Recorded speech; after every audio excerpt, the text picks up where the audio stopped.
Mr. Rochester did, on a future occasion, explain it.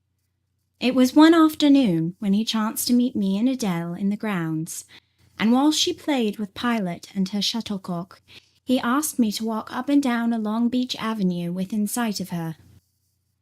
He then said that she was the daughter of a French opera dancer, Céline Varens, towards whom he had once cherished what he called a grande passion. This passion Céline had professed to return with even superior ardour. He thought himself her idol, ugly as he was. He believed, as he said, that she preferred his tête-à-tête to the elegance of the Apollo Belvedere. And, Miss Eyre, so much was I flattered by this preference of the Gallic sylph for her British gnome, that I installed her in an hotel, gave her a complete establishment of servants, a carriage, cashmeres, diamonds, dentelles, etc.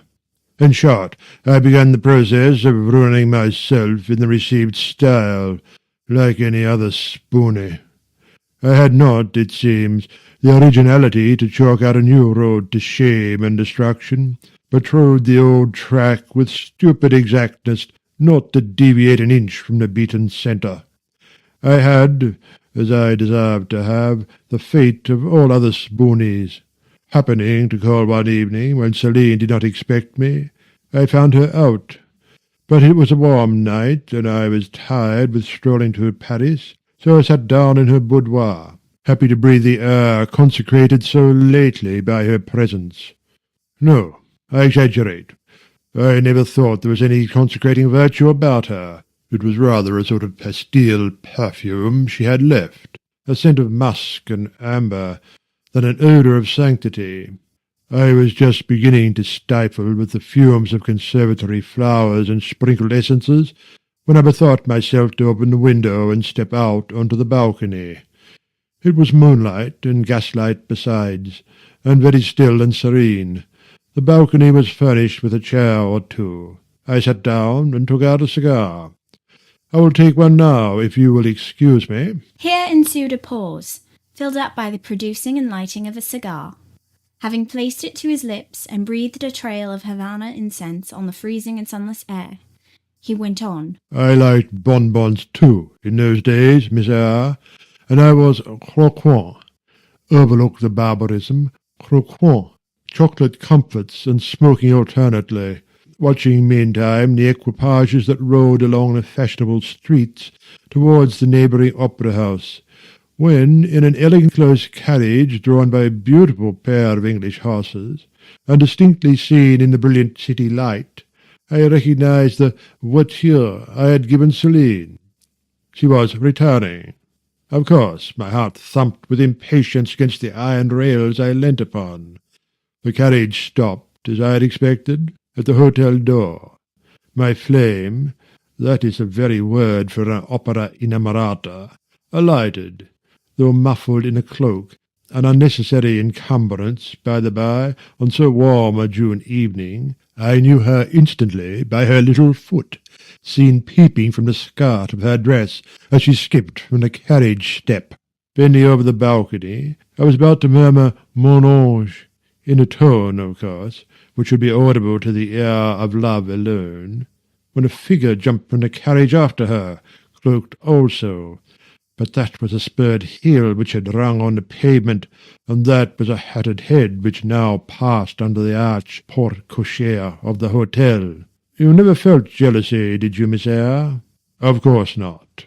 I need not ask you, because you never felt love. You have both sentiments yet to experience. Your soul sleeps. The shock is yet to be given which shall waken it. You think all existence lapses in as quiet a flow as that in which your youth has hitherto slid away. Floating on with closed eyes and muffled ears, you neither see the rocks bristling not far off in the bed of the flood, nor hear the breakers boil at their base. But I tell you, and you may mark my words, you will come some day to a craggy pass in the channel, where the whole of life's stream will be broken up into whirl and tumult, foam and noise. Either you will be dashed to atoms on crag points, or lifted up and borne on by some master wave into a calmer current. as I am now. I like this day, I like that sky of steel, I like the sternness and stillness of the world under this frost. I like Thornfield, its antiquity, its retirement, its old crow trees and thorn trees, its grey facade and lines of dark windows reflecting that metal welkin. And yet how long have I abhorred the very thought of it, shunned it like a great plague-house? How I do still abhor— He ground his teeth and was silent. He arrested his step and struck his boot against the hard ground. Some hated thought seemed to have him in its grip, and to hold him so tightly that he could not advance. We were ascending the avenue when he thus paused. The hall was before us. Lifting his eye to its battlements, he cast over them a glare such as I never saw before or since. Pain, shame, ire, impatience, disgust, detestation seemed momentarily to hold a quivering conflict in the large pupil dilating under his ebon eyebrow. Wild was the wrestle which should be paramount, but another feeling rose and triumphed. Something hard and cynical, self-willed and resolute. It settled his passion and petrified his countenance. He went on. During that moment I was silent, Miss Eyre. I was arranging a point with my destiny. She stood there, by that beech trunk, a hag like one of those who appeared to Macbeth on the heath of Forres. You like Thornfield? She said, lifting her finger. And then she wrote in the air a memento, which ran in lurid hieroglyphics all along the house front, between the upper and lower row of windows. Like it if you can. Like it if you dare. I will like it, said I. I dare like it. And, he subjoined moodily, I will keep my word. I will break obstacles to happiness, to goodness. Yes, goodness. I wish to be a better man than I have been, than I am. As Job's Leviathan broke the spear, the dart, and the habergeon, hindrances which others count as iron and brass, I will esteem but straw and rotten wood. Adele here ran before him with her shuttlecock. Away! He cried harshly. Keep at a distance, child, or go into Sophie. Continuing then to pursue his walk in silence, I ventured to recall him to the point whence he had abruptly diverged. "Did you leave the balcony, sir?" I asked, "when Mademoiselle Varens entered?" I almost expected a rebuff for this hardly well-timed question, but, on the contrary, waking out of his scowling abstraction, he turned his eyes towards me, and the shade seemed to clear off his brow. Oh, I had forgotten Celine. Well, to resume. When I saw my charmer thus come in, accompanied by a cavalier, I seemed to hear a hiss, and the green snake of jealousy, rising on undulating coils from the moonlit balcony, glided within my waistcoat, and ate its way in 2 minutes to my heart's core. Strange, he exclaimed, suddenly starting again from the point. Strange that I should choose you for the confidant of all this, young lady. Passing strange that you should listen to me quietly, as if it were the most usual thing in the world for a man like me to tell stories of his opera mistresses to a quaint, inexperienced girl like you. But the last singularity explains the first, as I intimated once before. You, with your gravity, considerateness, and caution, were made to be the recipient of secrets. Besides, I know what sort of a mind I have placed in communication with my own. I know it is one not liable to take infection. It is a peculiar mind. It is a unique one. Happily, I do not mean to harm it. But if I did, it would not take harm from me. The more you and I converse, the better. For while I cannot blight you, you may refresh me. After this digression, he proceeded. I remained in the balcony. They will come to her boudoir, no doubt, thought I. Let me prepare an ambush. So, putting my hand in through the open window, I drew the curtain over it, leaving only an opening through which I could take observations. Then I closed the casement, all but a chink just wide enough to furnish an outlet to lovers' whispered vows. Then I strolled back to my chair, and as I resumed it, the pair came in. My eye was quickly at the aperture. Celine's chambermaid entered, lit a lamp, left it on the table, and withdrew. The couple were thus revealed to me clearly. Both removed their cloaks, and there was the Varens, shining in satin and jewels, my gifts, of course, and there was her companion in an officer's uniform, and I knew him for a young roué of a vicomte, a brainless and vicious youth whom I had sometimes met in society, and had never thought of hating because I despised him so absolutely. On recognizing him, the fang of the snake jealousy was instantly broken, because at the same moment my love for Celine sank under an extinguisher. A woman who could betray me for such a rival was not worth contending for. She deserved only scorn, less, however, than I, who had been her dupe. They began to talk. Their conversation eased me completely. Frivolous, mercenary, heartless, and senseless, it was rather calculated to weary than enrage a listener. A card of mine lay on the table. This, being perceived, brought my name under discussion. Neither of them possessed energy or wit to belabour me soundly, but they insulted me as coarsely as they could in their little way, especially Celine, who even waxed rather brilliant on my personal defects. Deformities, she termed them. Now it had been her custom to launch out in fervent admiration of what she called my beauté mâle, wherein she differed diametrically from you, who told me point-blank at the second interview that you did not think me handsome. The contrast struck me at the time, and— Adele here came running up again. Monsieur, John has just been to say that your agent has called and wishes to see you. Ah, in that case I must abridge. Opening the window, I walked in upon them, liberated Celine from my protection, gave her notice to vacate her hotel, offered her a purse for immediate exigencies, disregarded screams, hysterics, prayers, protestations, convulsions, made an appointment with the Vicomte for a meeting at the Bois de Boulogne. Next morning I had the pleasure of encountering him.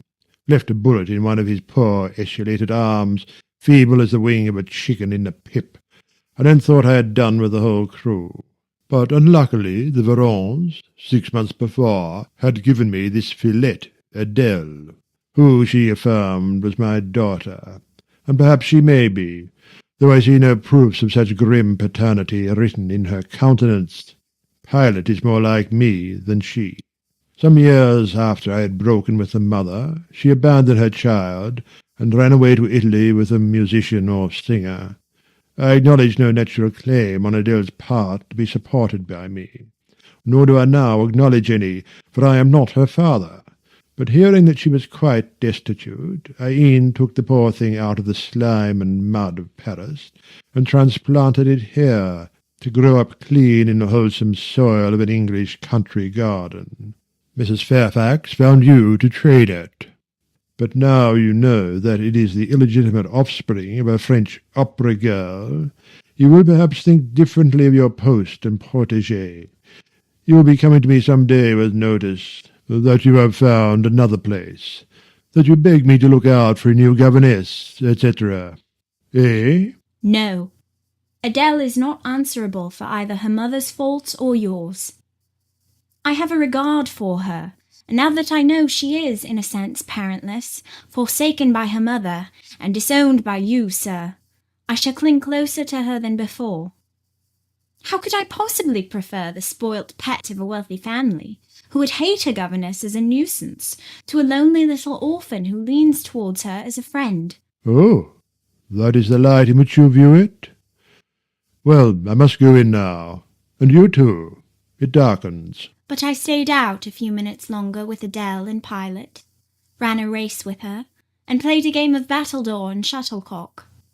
When we went in, and I had removed her bonnet and coat, I took her on my knee, kept her there an hour, allowing her to prattle as she liked, not rebuking even some little freedoms and trivialities into which she was apt to stray when much noticed, and which betrayed in her a superficiality of character, inherited probably from her mother, hardly congenial to an English mind.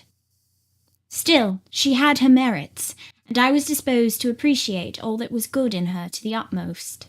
I sought in her countenance and features a likeness to Mr. Rochester, but found none. No trait, no turn of expression announced relationship. It was a pity. If she could but have been proved to resemble him, he would have thought more of her. It was not till after I had withdrawn to my own chamber for the night that I steadily reviewed the tale Mr. Rochester had told me. As he had said, there was probably nothing at all extraordinary in the substance of the narrative itself. A wealthy Englishman's passion for a French dancer and her treachery to him were everyday matters enough, no doubt, in society. But there was something decidedly strange in the paroxysm of emotion which had suddenly seized him when he was in the act of expressing the present contentment of his mood, and his newly revived pleasure in the old hall and its environs. I meditated wonderingly on this incident, but gradually quitting it, as I found it for the present inexplicable, I turned to the consideration of my master's manner to myself. The confidence he had thought fit to repose in me seemed a tribute to my discretion. I regarded and accepted it as such. His deportment had now for some weeks been more uniform towards me than at the first. I never seemed in his way. He did not take fits of chilling hauteur. When he met me unexpectedly, the encounter seemed welcome. He had always a word and sometimes a smile for me. When summoned by formal invitation to his presence, I was honoured by a cordiality of reception that made me feel I really possessed the power to amuse him, and that these evening conferences were sought as much for his pleasure as for my benefit. I, indeed, talked comparatively little, but I heard him talk with relish. It was his nature to be communicative. He liked to open to a mind unacquainted with the world glimpses of its scenes and ways. I do not mean its corrupt scenes and wicked ways, but such as derived their interest from the great scale on which they were acted, the strange novelty by which they were characterized. And I had a keen delight in receiving the new ideas he offered, in imagining the new pictures he portrayed, and following him in thought through the new regions he disclosed, never startled or troubled by one noxious illusion. The ease of his manner freed me from painful restraint. The friendly frankness, as correct as cordial, with which he treated me, drew me to him. I felt at times as if he were my relation rather than my master. Yet he was imperious sometimes still, but I did not mind that. I saw it was his way. So happy, so gratified did I become with this new interest added to life, that I ceased to pine after kindred. My thin crescent destiny seemed to enlarge. The blanks of existence were filled up. My bodily health improved. I gathered flesh and strength. And was Mr. Rochester now ugly in my eyes? No, reader. Gratitude, and many associations, all pleasurable and genial, made his face the object I best liked to see. His presence in a room was more cheering than the brightest fire. Yet I had not forgotten his faults. Indeed, I could not, for he brought them frequently before me. He was proud, sardonic, harsh to inferiority of every description. In my secret soul, I knew that his great kindness to me was balanced by unjust severity to many others. He was moody, too, unaccountably so. I more than once, when sent for to read to him, found him sitting in his library alone, with his head bent on his folded arms, and, when he looked up, a morose, almost a malignant scowl blackened his features. But I believed that his moodiness, his harshness, and his former faults of morality, I say former, for now he seemed corrected of them, had their source in some cruel cross of fate. I believed he was naturally a man of better tendencies, higher principles, and purer tastes than such as circumstances had developed, education instilled, or destiny encouraged. I thought there were excellent materials in him, though for the present they hung together somewhat spoiled and tangled. I cannot deny that I grieved for his grief, whatever that was, and would have given much to assuage it. Though I had now extinguished my candle and was laid down in bed, I could not sleep, for thinking of his look when he paused in the avenue, and told how his destiny had risen up before him and dared him to be happy at Thornfield. Why not? I asked myself. What alienates him from the house? Will he leave it again soon? Mrs. Fairfax said he seldom stayed here longer than a fortnight at a time, and he has now been resident 8 weeks. If he does go, the change will be doleful. Suppose he should be absent spring, summer, and autumn. How joyless sunshine and fine days will seem. I hardly know whether I had slept or not after this musing. At any rate, I started wide awake on hearing a vague murmur, peculiar and lugubrious, which sounded, I thought, just above me. I wished I had kept my candle burning. The night was drearily dark. My spirits were depressed. I rose and sat up in bed, listening. The sound was hushed. I tried again to sleep, but my heart beat anxiously. My inward tranquillity was broken. The clock far down in the hall struck 2. Just then, it seemed my chamber door was touched, as if fingers had swept the panels in groping away along the dark gallery outside. I said, "Who is there?" Nothing answered. I was chilled with fear.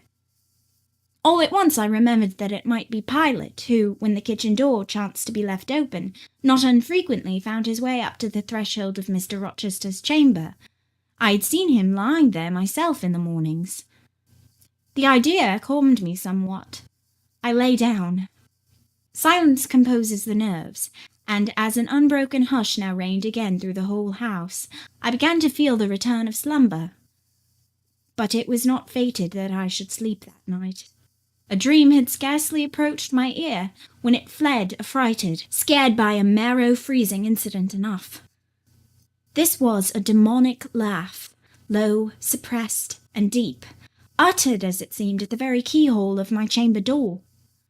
The head of my bed was near the door, and I thought at first the goblin laugher stood at my bedside, or rather crouched by my pillow. But I rose, looked round, and could see nothing, while, as I still gazed, the unnatural sound was reiterated, and I knew it came from behind the panels. My first impulse was to rise and fasten the bolt. My next, again to cry out, "Who is there?" Something gurgled and moaned. Ere long, steps retreated up the gallery towards the 3rd-story staircase. A door had lately been made to shut in that staircase. I heard it open and close, and all was still. Was that Grace Poole? And is she possessed with the devil? Thought I.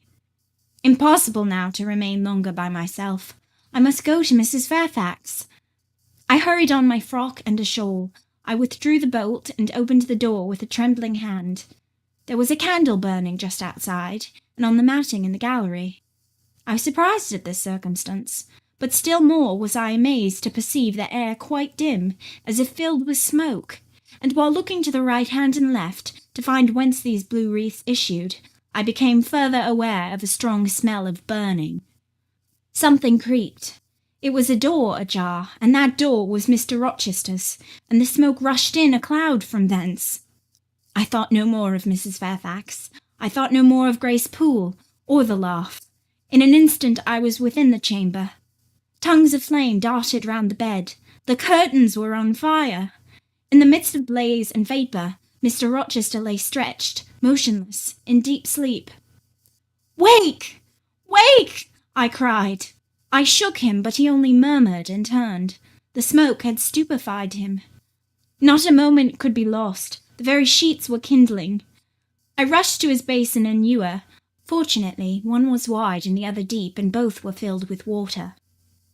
I heaved them up, deluged the bed and its occupant, flew back to my own room, brought my own water jug, baptized the couch afresh, and by God's aid succeeded in extinguishing the flames which were devouring it.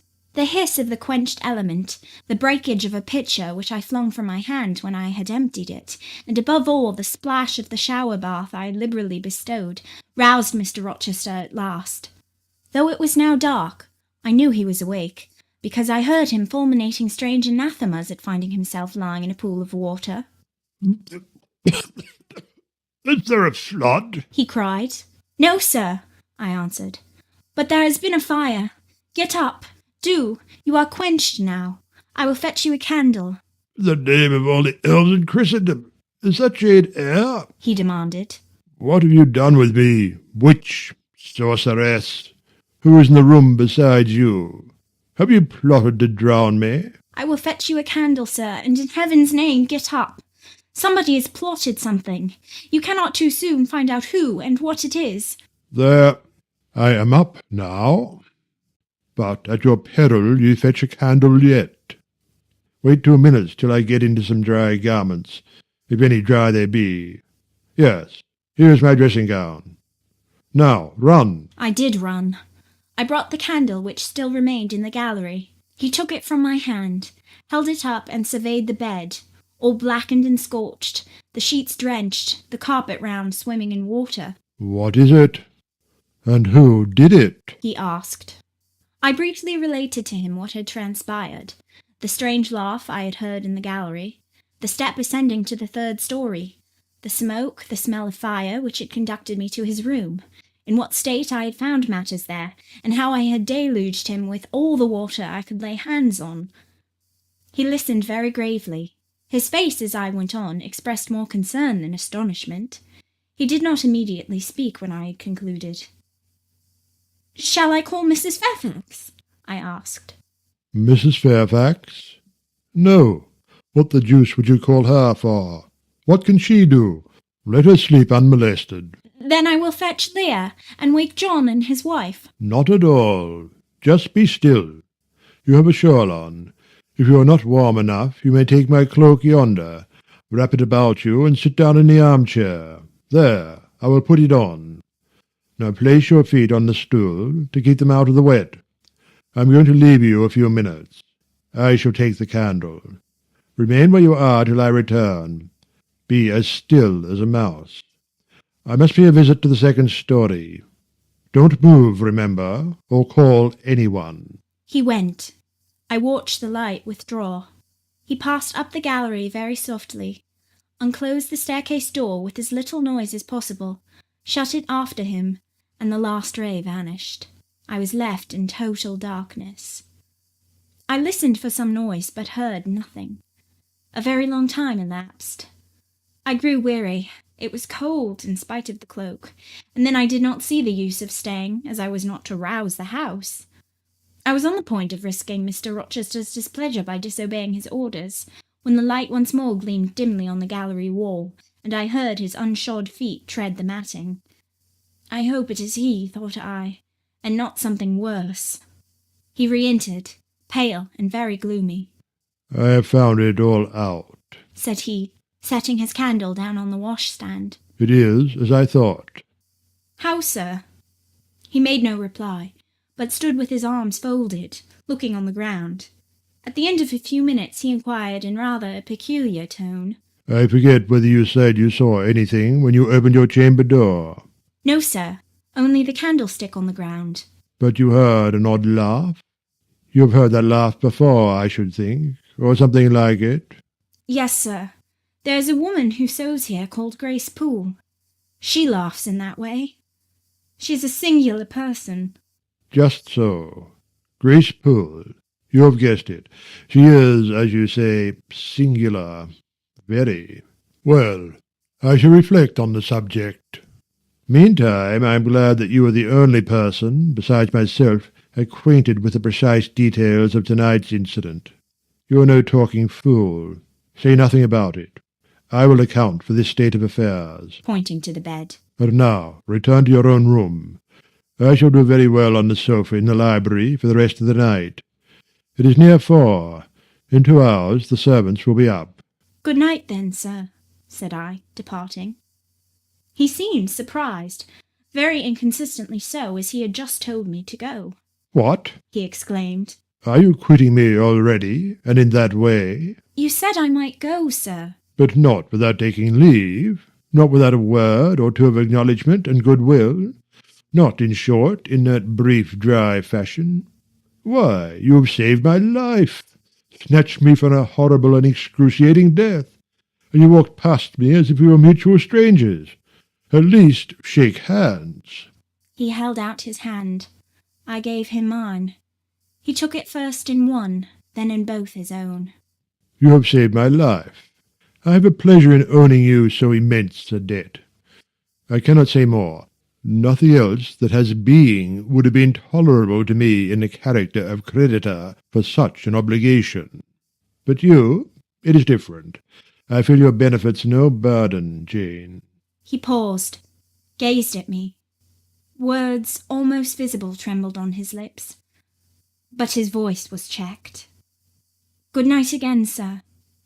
There is no debt, benefit, burden, obligation in the case.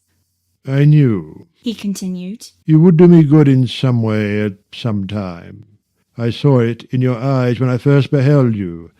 That expression and smile did not, Again he stopped.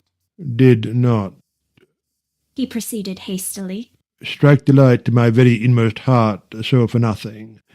People talk of natural sympathies. I've heard of good genii. There are grains of truth in the wildest fable. My cherished preserver, good night. Strange energy was in his voice, strange fire in his look. I am glad I happened to be awake, I said, and then I was going. What? You will go? I am cold, sir. Cold? Yes, and standing in a pool. Go then, Jane, go. But he still retained my hand, and I could not free it. I bethought myself of an expedient. I think I hear Mrs. Fairfax move, sir, said I. Well, leave me. He relaxed his fingers, and I was gone. I regained my couch, but never thought of sleep. Till morning dawned, I was tossed on a buoyant but unquiet sea, where billows of trouble rolled under surges of joy. I thought sometimes I saw beyond its wild waters a shore, sweet as the hills of Beulah, and now and then a freshening gale, wakened by hope, bore my spirit triumphantly towards the bourne. But I could not reach it, even in fancy. A counteracting breeze blew off land, and continually drove me back. Sense would resist delirium. Judgment would warn passion. Too feverish to rest, I rose as soon as day dawned.